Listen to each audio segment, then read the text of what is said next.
Memasuki usia ke-11, para tenaga pendidik di lingkungan Institut Hindu Dharma Negeri atau IHDN Denpasar diharapkan terus berupaya memperbaiki kualitas di bidang pendidikan maupun lulusan. Hal tersebut ditekankan Rektor IHDN Denpasar, Nengah Dwije, saat memperingati Dies Natalis ke-11 pagi tadi di kampus setempat.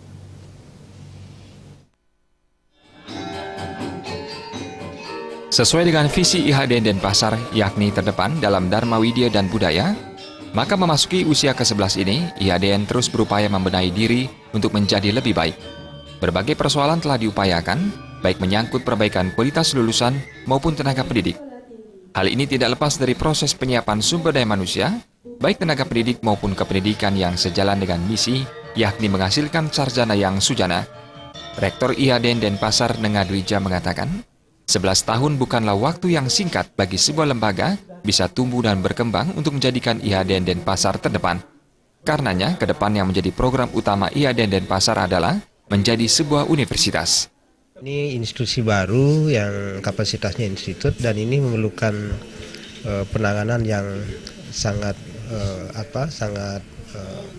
penting dan juga tidak hanya dari unsur IHDN saja, tapi juga dari pemerintah daerah dan juga Direktorat Jenderal Dimas Hindu Kementerian Agama. Nah, 10 tahun sudah kita bangun sinergi ini dan peran serta pemerintah daerah dan Dirjen Dimas Hindu sudah kelihatan dan kami sudah bisa memprediksi bahwa tahun depan ini harapan kita tidak lagi institut tapi menjadi Universitas Hindu Negeri Japangus yang kita sudah ajukan proposalnya. Mewujudkan IHDN menjadi universitas saat ini, pihak kampus telah melakukan kajian terhadap penambahan lahan di Kabupaten Bangli dan Gianyar, di mana tanah yang saat ini menjadi kendala untuk mengubah status menjadi universitas. Tahun 2017, impian menjadi universitas diharapkan terwujud, sehingga nantinya IHDN bisa melayani seluruh masyarakat dalam menempuh pendidikan.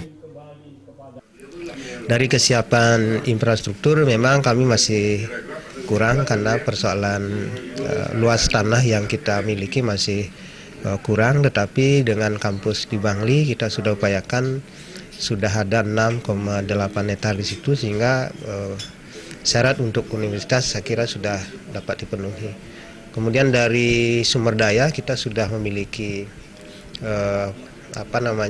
dosen yang kapasitas S3 sudah hampir 35%. Dan guru besar 6 orang, yang lainnya semuanya sedang proses 3 sehingga proyeksi kita tahun 2017 kita sudah memiliki program doktor atau dosen berkualifikasi doktor sekitar kira-kira 40%. Perayaan Dies Natalis ke-11 IHDN Denpasar dimeriahkan berbagai hiburan.